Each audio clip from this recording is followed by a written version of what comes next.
This is Chicago's Morning Answer with Dan Proft and Amy Jacobson on AM 560. The Answer.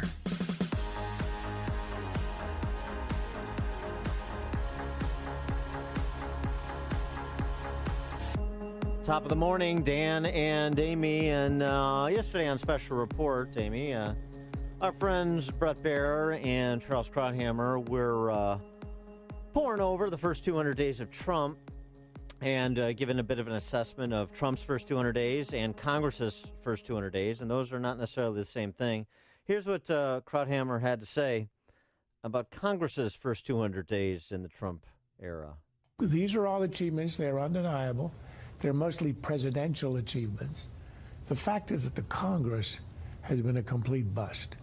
And that, I think, is a huge disappointment. Here they are. They've been saying for 7 years, give us control, give us the signature in the White House. We will do great things. And on the great things, they did nothing.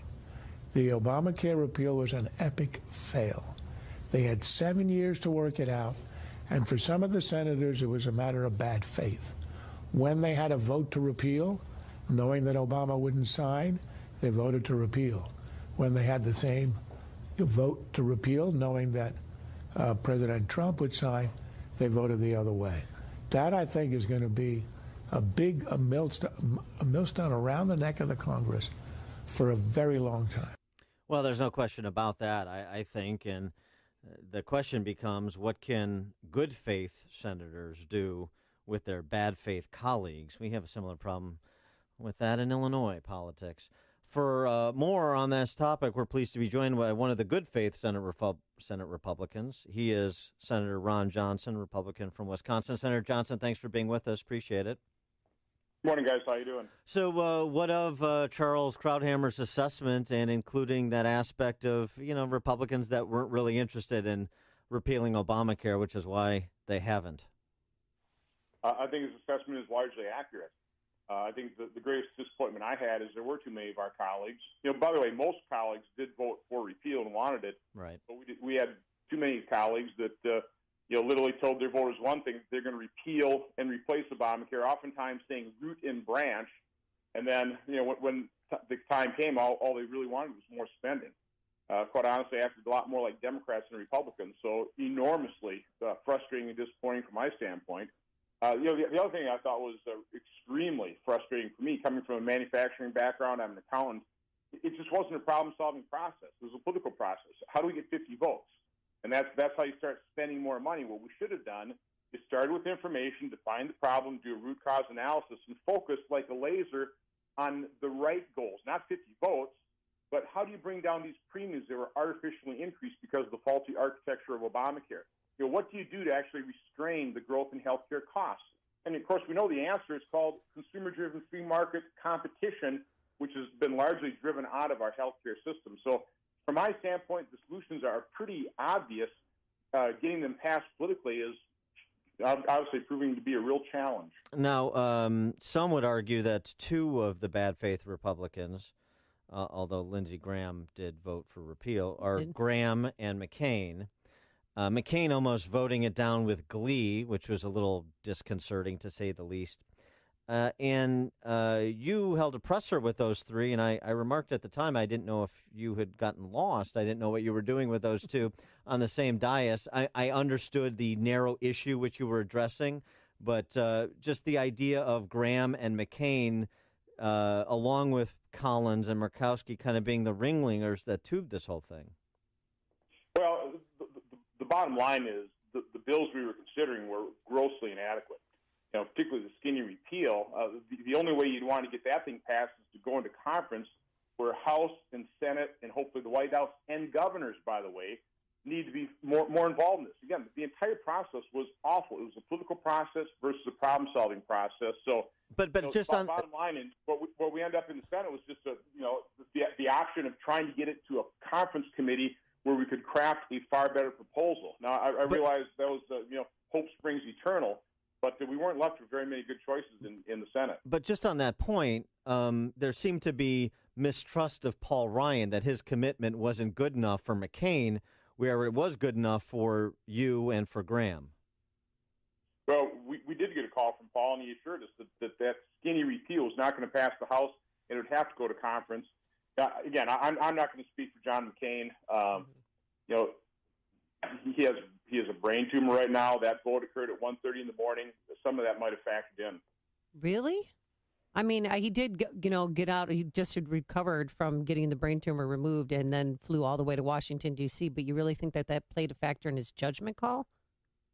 Again, I don't know exactly what we really thought that. And again, I don't want to speak for any senator. I really thought John was going to vote yes to send that to conference at 10:30 at night. By about 1:30, he voted no. So you have to talk to John in terms of what was on his mind. So where do we go from here, and what's next? Well, we're not. The mess that is Obamacare is not going away. These markets are collapsing. Premiums have doubled and tripled. We, by the way, know what caused it. It's a guaranteed issue in community rating. HHS was suppressing a study, which Mike Lee and I released to our colleagues. It's starting to get some press attention, as it should. So, again, we have to do a real root cause analysis. We have to be honest and courageous in addressing, here's the problem. And we have to focus on what we need to fix, and it's gross premiums. Too many of my colleagues are focused on net premiums people are paying. But when gross premiums go up, the American taxpayer pays that full additional amount in subsidies to people that are below a certain level of poverty line. So we're just focusing on the wrong things. We need to keep working on this problem. And by the way, we are. I'm going to Washington, D.C. tonight. I'm going to be talking to White House and officials and senators, and we're going to try and, right now there's a proposal on there in terms of block grants to the states. I think a state-by-state solution would definitely be better than a one-size-fits-all solution that hasn't worked in Obamacare. But, I'm continuing to work on it. A number of us are.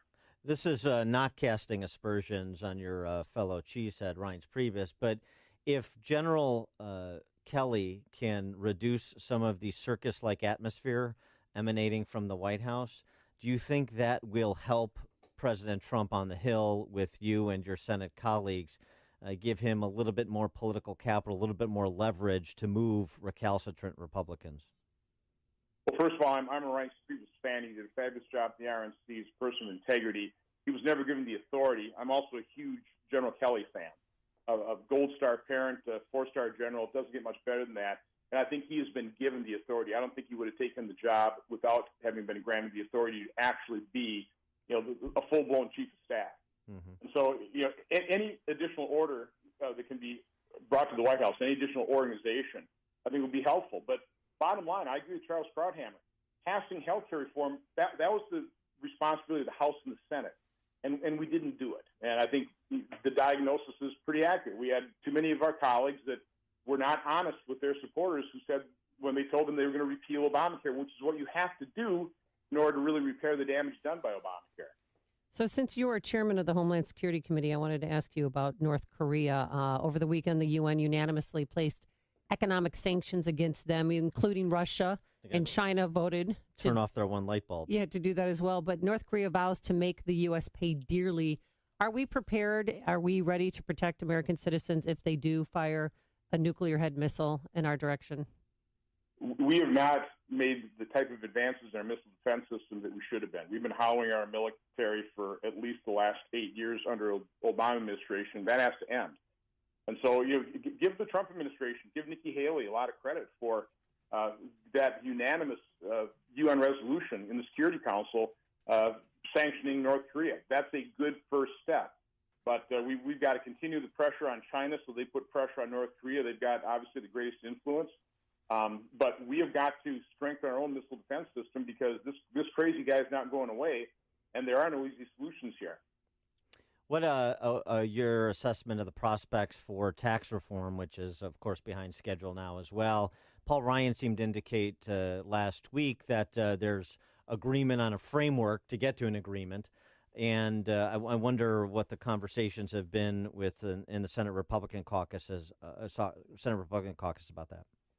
Well, I think there's a great commitment to get a win for the American people, for our economy. I think we all recognize that our tax system is not globally competitive, and it must be. And so I think because the administration now has been in office, we've done a little bit better job of staffing them. I think they're better prepared to be fully engaged. And so you are seeing greater coordination between the White House, the House, and the Senate in terms of coming up with those principles. From my standpoint, I have my own proposal that I've been working on tenaciously, getting some really good input. It would treat all businesses equal. It would tax corporate income at the ownership level, a true Warren Buffett tax. And so I'm hoping that certainly gets discussed in the mix, because it would certainly make our American companies the most competitive in the world, and again, completely equalize the taxation treatment on all American businesses, LLC, subchapter S, and C Corps. All right. He is Wisconsin Senator Ron Johnson. Senator Johnson, thanks as always for joining us. Appreciate your time. Have a great day. You too. And he joined us on our turnkey.pro answer line.